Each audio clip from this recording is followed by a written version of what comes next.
কোথায় এসেছে একটু বলে দাও। আমরা এসেছি রবীন্দ্রনাথ ঠাকুরের জায়গায়। রবীন্দ্রনাথ ঠাকুরের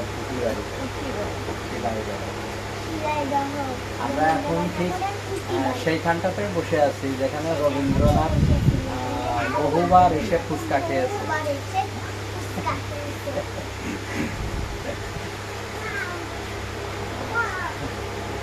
তারপর উনি এখানে ফুচকা খেতেন, ওনার ওয়াইফ আসতেন এখানে ফুচকা খেতে।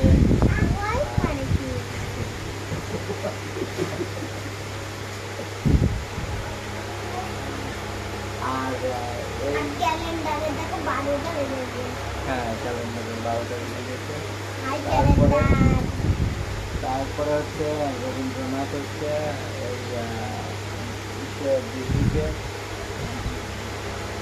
নৌকা নিয়ে ঘুরতো, পদ্মা দিয়ে নিয়ে আসা যাওয়া করতো। ওনার হচ্ছে শিলাইদহে জমিদারি ছিল, সিরাজগঞ্জে জমিদারি ছিল।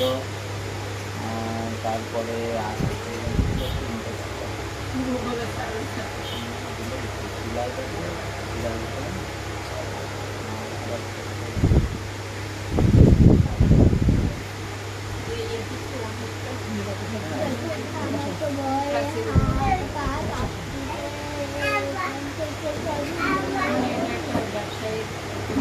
দর্শক মণ্ডলে, আপনারা যদি শিলাইদহে বেড়াতে আসেন অবশ্যই হাতে সময় নিয়ে আসবেন।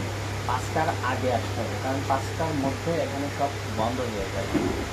আপনারা পরিবার পরিজন নিয়ে আসতে পারেন। এটা অত্যন্ত সুন্দর সুস্থ একটা বিনোদন শিক্ষানগরী বলা যেতে পারে।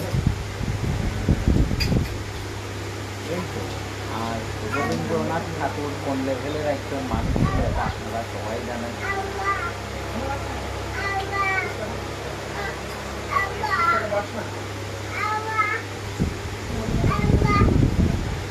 আমরা আমাদের সাথে দেখতে পাচ্ছেন উনি তৎকালীন সময়ে রবীন্দ্র বিষয়ে অনেক গবেষণা করছে।